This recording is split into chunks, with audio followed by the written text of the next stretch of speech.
کہنے کہ یار ابو بکر ایک بچہ تھا چھوٹا سا، مجھے نہیں پتا کس کا بچہ تھا، میرے پاس آیا اور آ کر کہنے لگا حضرت میری امی نے مجھے بھیجا، مجھے کوئی کپڑا دے دیں۔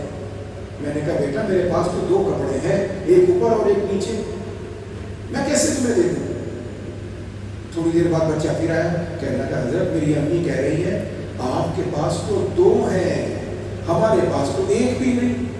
پھر میں کیا کرتا؟ میں نے اتار کے اسے دے دیا۔ صحابہ کہتے ہیں کہ حضور کی زبان پر کلمہ پڑھتے نا، کلمہ لا الہ، اس میں جو لا آتا ہے نا، لا کا معنی نہیں، صحابہ کہتے ہیں خدا کی قسم اس لا کے علاوہ ہم نے حضور کی زبان پہ کبھی لا سنا ہی نہیں تھا،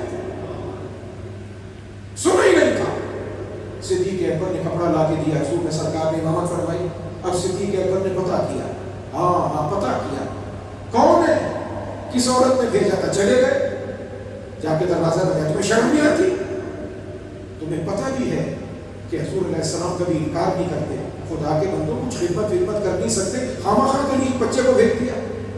اب ذرا اس کی بھی سن لو، کہنے کی بس مجھے پتا تھا نا ابو بکر تم جیسا مجھے کہو میں سب سننے کو تیار، پتا تھا مجھے کہ وہاں سے انکار ہوگا نہیں، بس بیٹھے بیٹھے دل میں خیال آیا کہ بچے کو بھیج دوں، بچے کو سرکار انکار کریں گے نہیں، چادر آ جائے گی۔ وصیت میں نے کر دی ہے کہ ہماری نسل کے اندر جب کبھی کوئی چھوٹا بڑا مر جائے، دنیا سے جائے، سرکار کی چادر کا یہ ٹکڑا اپنی آنکھوں پہ رکھوا کر چلے جانا، اس کی برکت سے پروردگار جنت کا داخلہ عطا فرما دے۔ علم کامل، اخلاق کامل، اور سیرت کے لیے تیسری چیز ہے عمل کامل۔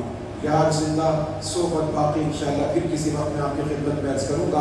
یہ اس پاک نبی کا ذکر ہے جس کے بارے میں عبد الرحمن جامی کہتا ہے 1000 بار بشویم دہن ز مشک و گلاب، 1000 بار بشویم دہن ز مشک و گلاب، ہنوز نام تو گفتن کمال بے ادبیس۔ میں اپنی زبان کو 1000 مرتبہ عرق گلاب سے غسل دوں اور پھر کہوں لفظ محمد صلی اللہ علیہ وسلم، شاید پھر بھی گستاخی ہو جائے، پھر بھی بے ادبی ہو جائے۔ اس پاک نبی کا ذکر، اس پاک نبی کا تذکرہ، اس پاک نبی کی محبت کی مجلس، وہ المسک ما کررتہ یتذفع، یہ تو مشک و عنبر ہے، جتنا بکھیرے جاؤ گے پھیلتا جائے گا، مہکتا جائے گا۔ یہ پاک نبی کا تذکرہ ہے، اس کا جتنا اجالا پھیلاتے جائیں گے۔ اور بقول مولانا ابوالحسن ندوی رحمۃ اللہ علیہ، اس صدی کا مجدد، فرماتے ہیں پروردگار نے آدم کو سینکڑوں ہزاروں لاکھوں اربوں بچے عطا کیے، مگر آدم کے اتنی فرزندوں کے اندر، اتنی اولاد کے اندر آمنہ کا ایک بیٹا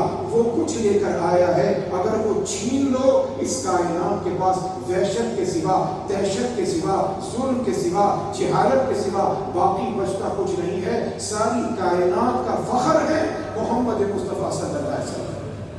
آیت کا پہلا ٹکڑا پڑھا تھا، ترجمہ سنا کے اجازت چاہتا ہوں۔ لقد من اللہ علی المؤمنین اذ بعث فیہم رسولا، اے مسلمانوں میرا احسان مانو۔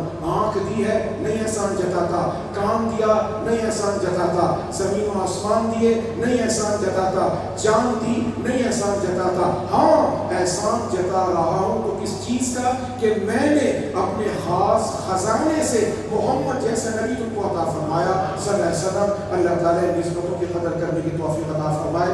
وآخر دعوانا ان الحمد للہ رب